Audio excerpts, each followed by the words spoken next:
Welcome back to Energetically You. I'm your host, Megan Swan, the creator of the Sustainable Integrated Wellness Approach. I love all things healthy habits, abundant mindset, and optimal wellness. This podcast is for powerful women who are looking to maintain their energy and or level up naturally to have sustainable, integrated energy throughout their day so that they can show up for themselves, their families, and do their soul work, impacting the world on a greater scale.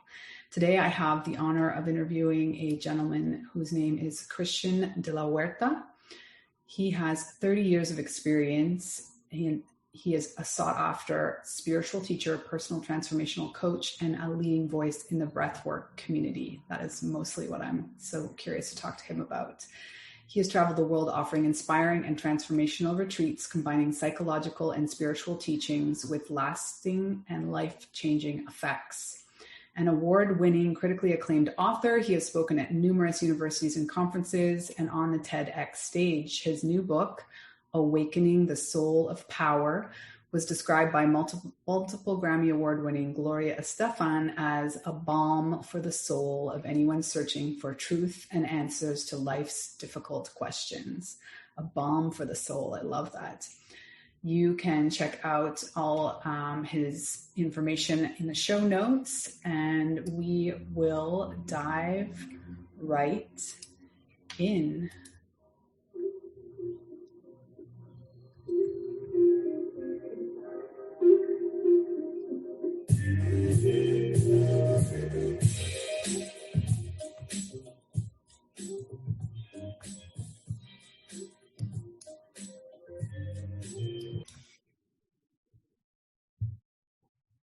Welcome, Christian. Thank you so much for being here today.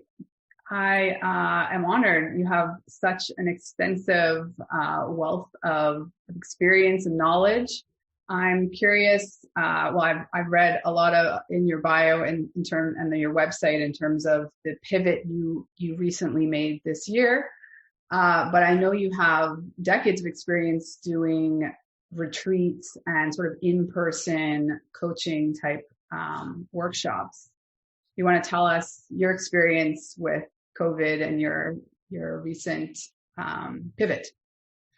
Yes, hi. And first of all, thanks for having me on the show, Megan. I love what you're doing, and I'm committed to helping, supporting the empowerment of women. So I love the mission and happy to be here in support of that. So yeah, like you say, I've been doing retreats and workshops and using breathwork as a healing modality for the last 30 years. And as you can imagine, with COVID, it came to a screeching halt. I went from traveling 100,000 miles a year to zero, which, was actually a blessing for me. Without minimizing the tragic parts of it, in terms of all the death and all the suffering and all the economic impact and all of that, for me, it was a blessing. For me, there was the mandatory global timeout forced me to finish a book that I've been brewing for the last, probably 8-10 years. And I've also known for years that I needed to create some virtual programming in order to reach people who may never be able to come to one of my retreats. And COVID forced my hand, and, here I am. Well, that's beautiful. I think many people have had a similar, maybe surprising experience that it gave them a lot of time to do things that they've been meaning to do for a long time, and maybe some different inner work that, we always have this excuse, if you will, that you don't have the time to go deeper. So can you tell us a little bit about the experience and maybe some of the challenges in doing these breathwork type retreats online? Is it is it live? What is the structure that you've been finding most helpful for people? Yeah, I'll go back to doing the live retreats as soon as we can. And I'm already scheduling some for, later at the end of this year, at the beginning of next. And here's what I'm really appreciating about the year-long virtual coaching program. What I've seen over the years that people come to one of my retreats and they'll have an amazing, life-changing, transformational experience. For some of them, if they don't have a support system, if they don't have a practice, some kind of structure when they go back into their lives, it's easy to get distracted, by all the stuff in our overly scheduled lives and all the demands of life and the day-to-day. To get sucked back into the day-to-day, and little by little, I see the old voices of fear and self-doubt creep up and start pulling them down, and old behavior patterns start popping up again, and then they have to come to another retreat.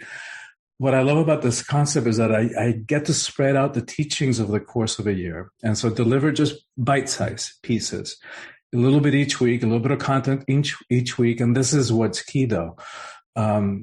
Interactivity. So what this concept allows me to do is give practices that are going to help apply and integrate the teachings into everybody's lives, so that it doesn't stay at the level of information and actually, we can, it goes into the level of transformation, which is what we want. And then the other aspect of it, which I get to do in a year long, is put in a system of accountability. So we have coaching calls with me every 2 years, and then every 2 weeks. And then in between weeks, the people are divided into groups of 2 or 3. And that could be just a short 5-minute, 10-minute check-in process. But it's again designed to both create a system of support and keep us doing what we said we would do, which is what the reason most people want to do something like this is they want to see results in their lives and the relationships and, different goals and dreams that they want to put into place. Yes, definitely very similar to my work, in that we just don't appreciate how hard it is to change our habits, even if there is, beautiful new practice type habits that we feel amazing when we do them. But if it's just not on your list of things to do and hasn't been for years, it's really hard to get it to this habit forming point that it becomes a part of who you are and your lifestyle, which is when the transformation really happens. Yeah, I was reading about in your website, the way that you write about that. I love how you're talking about how you just were exhausted all the times as a mom, and we all know the demands of parenting, even if we're not parents ourselves. And I love how you write about the rinse and repeat cycle that left you depressed and negative and harsh on yourself. And so, yeah, I know that you know what you're talking about when you help people get free from those cycles. Awesome. Well, thank you for that. Can you tell us a little bit about what kind of breathwork practices you do? Are there multiple modalities that you use, or do you have your certain favorites? Well, breathwork is more like an umbrella term. So there are a lot of different breathing techniques that we get to use for different purposes. Like there's some breathing practices for relaxation and stress management and to help us sleep better. Then there are other breathing practices that are great to have an energizing, focusing, centering effect. And then the type that I offer in retreats, it's a longer practice. You actually breathe in a circular, connected way for about an hour and a half, and amazing things happen. I come out of the psychotherapy tradition. My dad was a psychiatrist. My degree's in psychology. I was on a track to get a PhD, and when I discovered breathwork 30 years ago, I jumped tracks. I never went for the PhD because it works so fast and heals so profoundly at so many levels.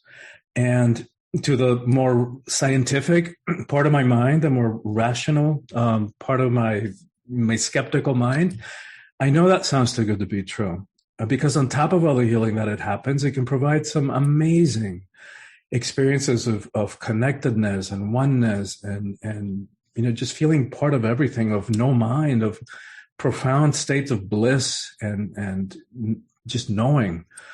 And the science isn't quite there yet in terms of explaining how it works, like what's happening in the body when we breathe in this way.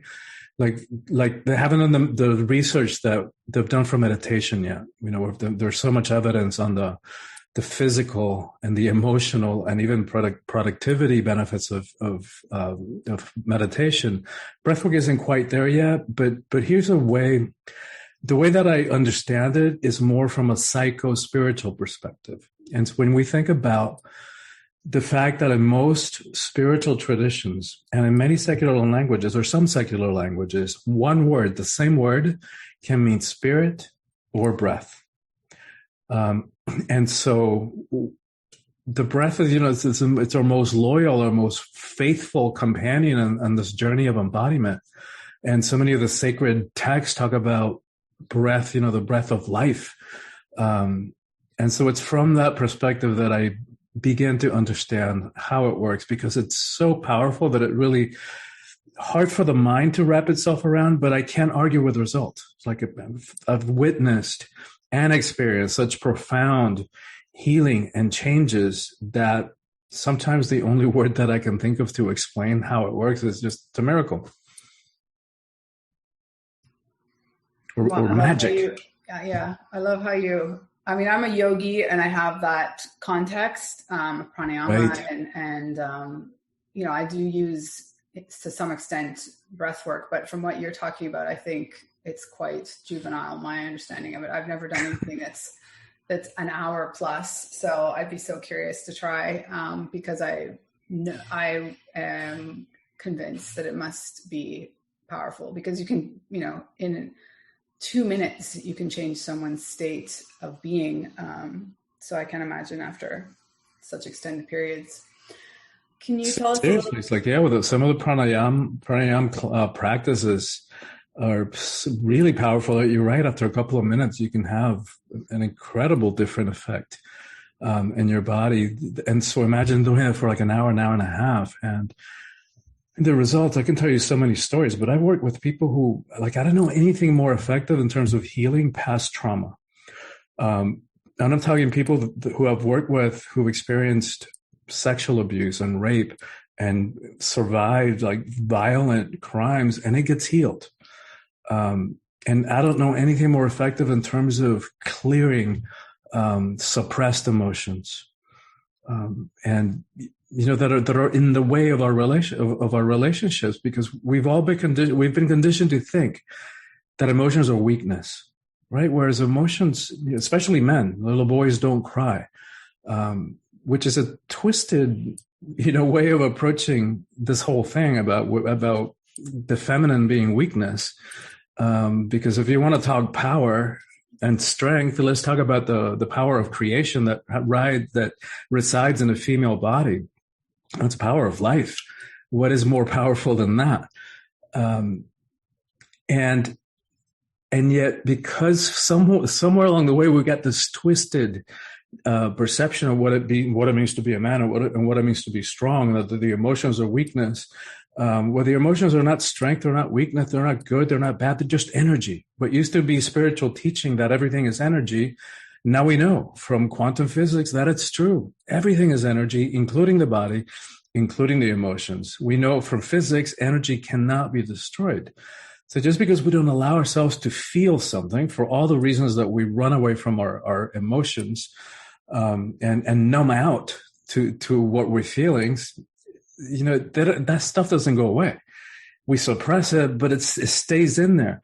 And after a lifetime of suppressing our stuff, we walk around with layers and layers and layers of suppressed emotional crap, unhealed past trauma, and emotions that we didn't allow ourselves to feel and communicate. And so then here we are trying to have a relationship in the present moment. All of it is getting filtered through that lifetime of suppressed emotional crap. Like how any relationship works just boggles my mind. Because we haven't been taught how to approach them, how to hold them, and how to clear ourselves so that they can actually have a chance. And those energies are going to come out one way or another. So either we suppress and suppress and suppress, and then the next unfortunate one says something the wrong way, and boom, right, volcanic eruption, which then causes harm. Right? We cause harm to our relationships. Sometimes we can fix it, sometimes they're irreparable. And then we go into that cycle of react and regret. And so, or we suppress, and that energy is going to start coming out one way or another. So start seeping out in bodily symptoms, cancer, heart attacks, stomach ulcers. So we've got to learn how to heal our relationship to our emotions so that we learn how to feel them and communicate them in a way that's both courageous and compassionate. And I would even add graceful, meaning in a way that the other person can hear it and receive it, not so that we're taking ownership for our emotions and not just dumping them on somebody else like we tend to do. Yeah, that's all. I love everything you said there.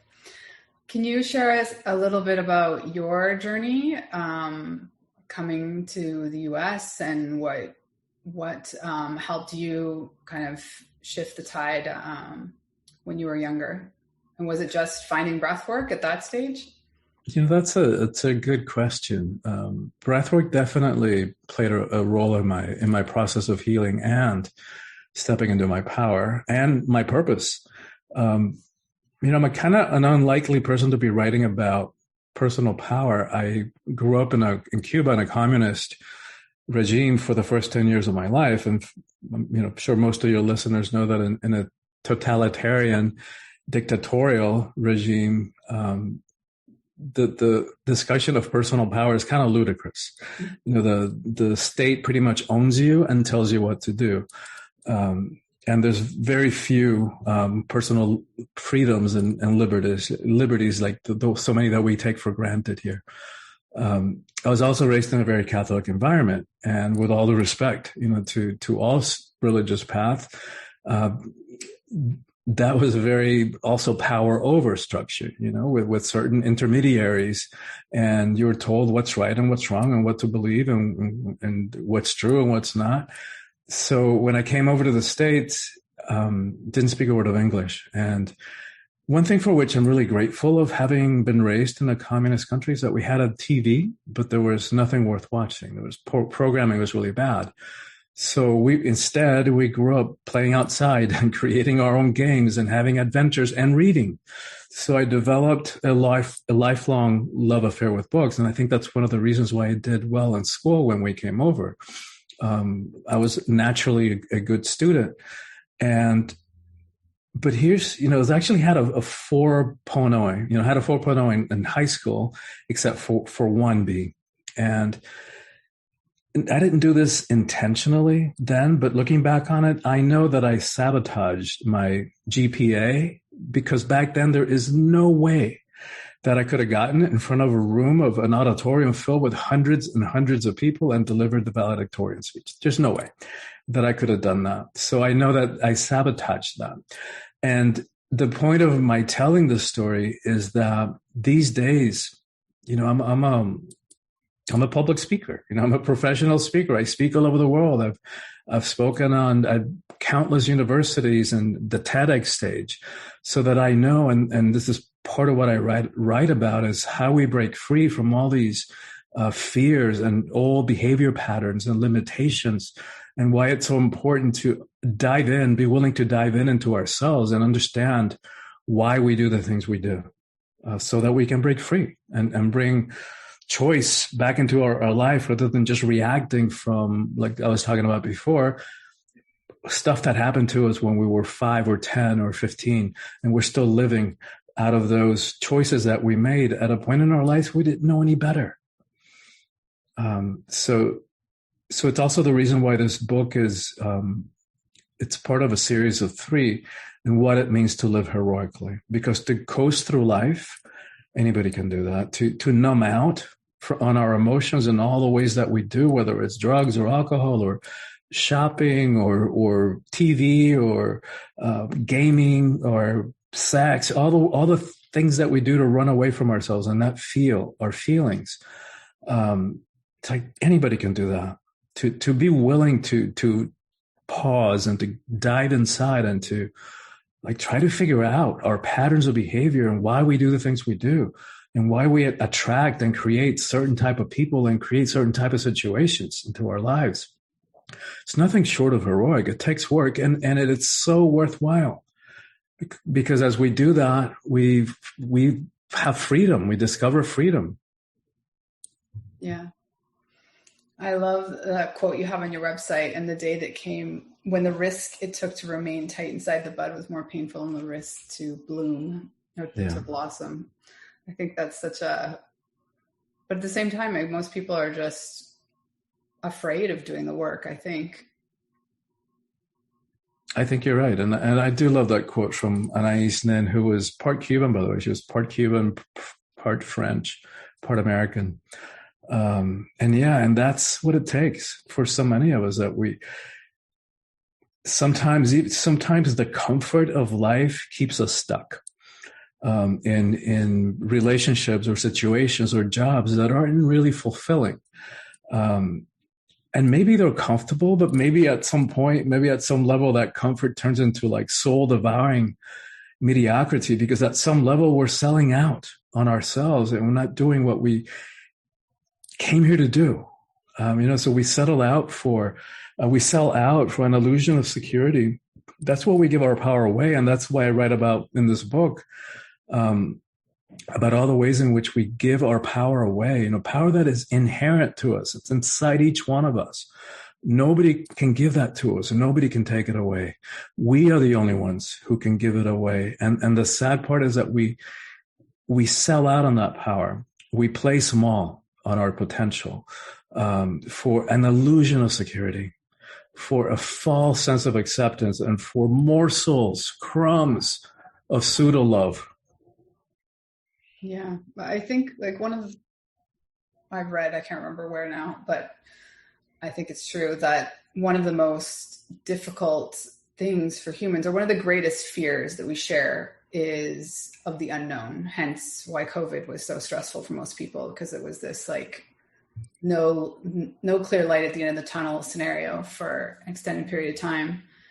Can you speak to that? I often talk about it as not power, but energy. Like, you're leaking energy doing certain things that you feel like are keeping you in this comfortable place. But like, how do you help people transition from that, from understanding that they're sort of sitting in their own discomfort, which is, they know that, so it's familiar, so it's not as scary as seeking out a fresh alternative, as children say. Yeah, that's a great and very powerful and profound question. And it's scary. Change is scary, not to the bigness of who we are, but to the little ego mind, which is really important to understand how the ego mind works, because that is the source of all our fear. And we don't have time to dive into it in this setting, but a beautiful, quick metaphor that helps people get what the ego is. It's, if you put a baseball in the center of a stadium, that's what the ego is. Who we are, we're actually the stadium. And we've allowed this tiny, tiny, tiny, tiny part of who we are to think that it is all of who we are, and to make critical, important, consequential choices about our lives, about our relationships from its very small and always fear-based perspective. So that's primary. That's to understand how the prison of the mind works, so that we can let ourselves free from it. But to say a little bit more about the fear of change, to the ego's job is to maintain the status quo. Even if the status quo is miserable, it doesn't care. Anything that signifies change, it's going to be threatened by. So that's the part of us that fears change. And to that part of us, fear is scary, right? It is stepping into the unknown. But to me, what is infinitely scarier is that another year, 5 years, 30 years will go by, and we're still stuck playing small in relationships or situations or jobs that are not a match for who we are, and that are sucking the life force out of us. And to me, that's infinitely scarier. Yeah. Can you speak a little bit to how breathwork specifically helps you feel empowered, or helps you find clarity in these types of things? Yeah.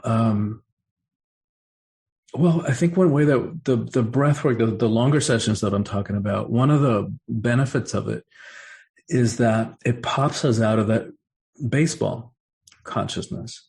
And the ego, another quick way to think about it, it's a sense of who we are. It's our individual sense of identity. Like, I'm Christian, that's Megan. It's ultimately an illusion, and it's both a helpful illusion and a leap in consciousness. As far as we know, we're the only species that has a sense of self. And it's also the source of all our suffering. And again, it's such a huge conversation to get into it, but a really important one.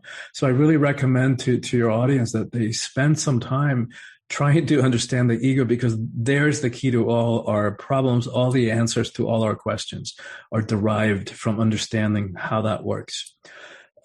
So the breath work gives us the opportunity to pop out of the baseball and have a moment, an experience of ourselves as the stadium, as connected to something greater than we are.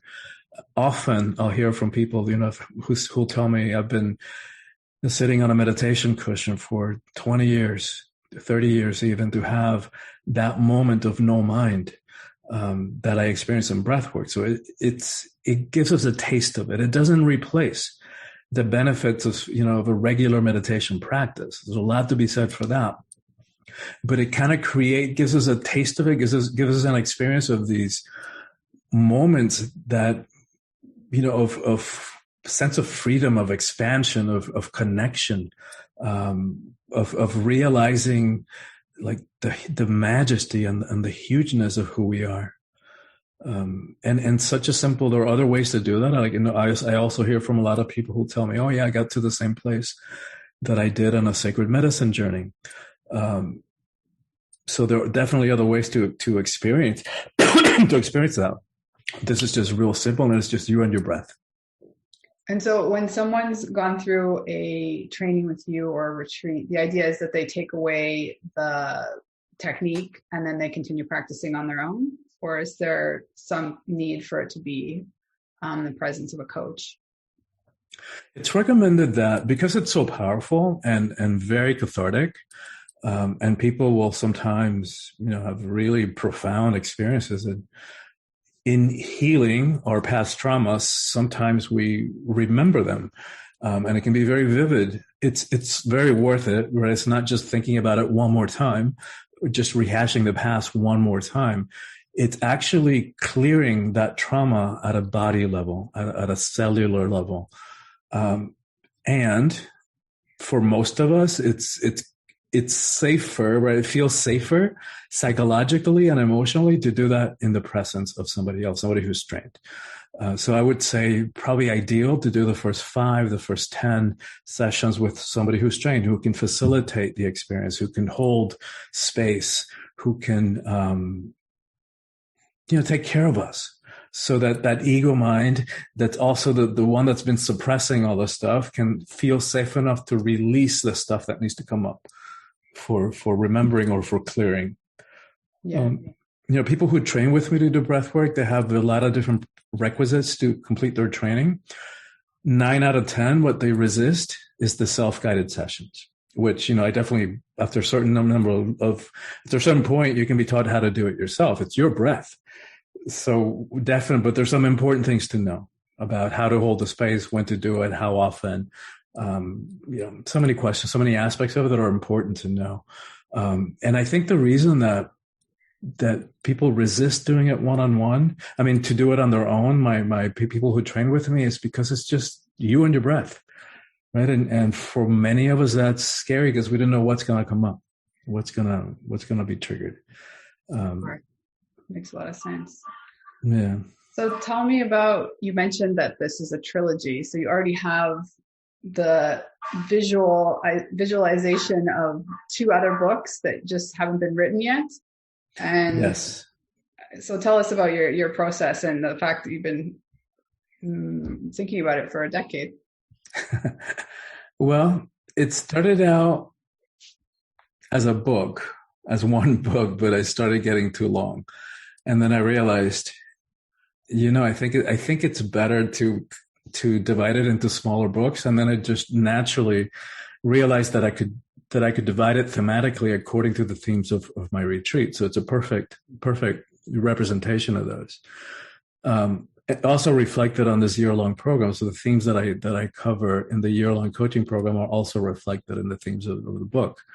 So I started thinking about it probably 10 years ago, about this first one about power. That was the theme of the first one, or that is the theme of the first one. Like, how do we step into power in a different way that's not about domination, hierarchy, fear, force, domination, control, manipulation, that doesn't require that we push anybody, force them to do anything, step on them in order for us to feel powerful.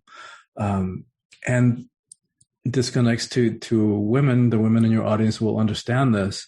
Two things inspired the theme of power for me. One was my sister.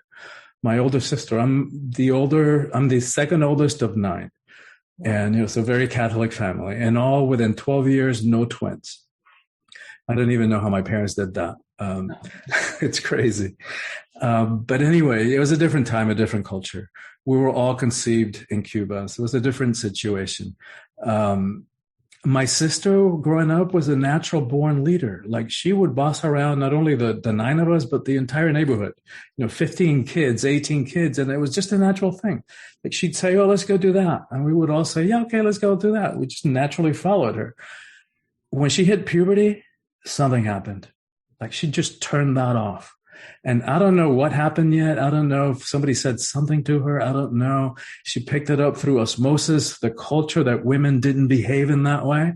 And so she turned it off. And I've always, been intrigued and very saddened by that. Because, as you know, exact same qualities that in a man we say, oh my God, what a strong, decisive leader. In a woman, what a bitch, right? It's exact same behavior, exact same qualities. So that was the one inspiration. The other inspiration, probably, I don't know, it's probably been that long now. But I was sitting in meditation, and for only the second time, well, now it's happened 3, but this was the second time in my life that I had heard actual audible words of meditation. And I know that sounds, might sound weird, but that's what it was. And the words were the soul of power. And I was like, oh, that's interesting. It's got a good sound to it. I got up, got the URL, forgot about it. Flash forward about a month later, I had submitted a book proposal to an agent, a literary agent in New York, who said to me, wow, I like this idea. It's great, but I want to see some of these marketing plan implemented before we pitch it to a publisher. And for those in your audience who don't know, a book proposal is like a huge term paper. You got to look at the market and who is the market and why are you the person to write this book, and do a comparative analysis. What else is out there? How do they do? How is your book going to be different? How are you going to reach the audience? Blah, blah, blah. So when she said implementing the marketing idea, I was like, oh my God, that's going to take me another year just to do that. So it's like putting on the brakes. And then it kind of sent me a little bit into like a few days of crisis. Like, what am I going to do now? Because I was already kind of spending the advance in my mind.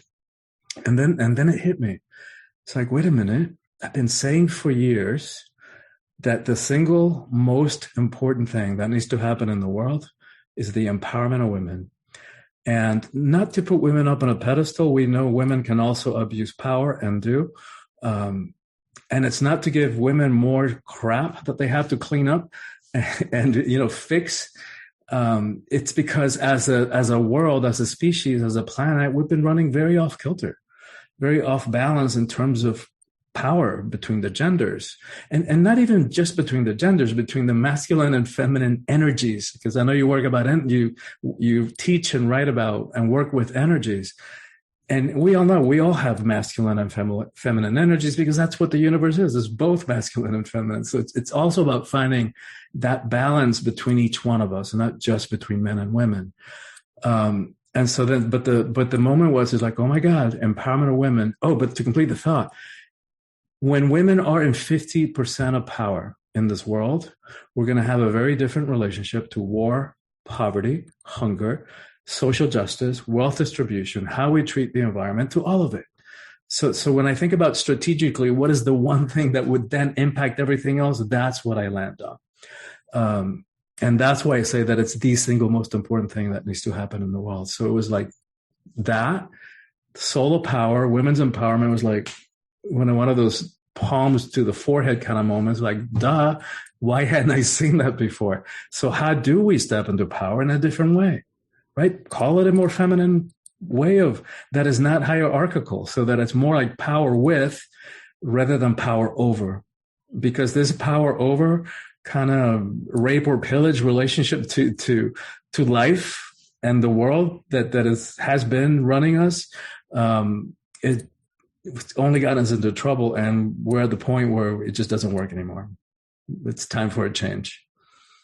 Yeah, well, those are well, I love how they all interweaved and became this perfect idea for you. So do you have like a timeline for the other two books as well, or? Yes. Yeah. Thanks for reminding me to talk about that.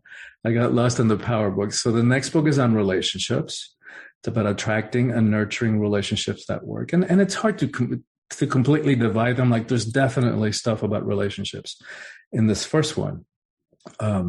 Because I think it's the area where most of us tend to give our power away.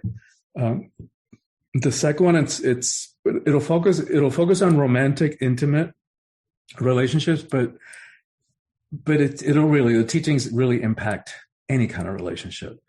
So how do we do those relationships in a different way? And then the third one is about personal empowerment. It's about life purpose and leadership. Like how do we how do we step into those roles that we have really come here to play, right? How do we stop selling out for that illusion of security, and stop playing small and limiting ourselves and acting as if we're smaller than we actually are.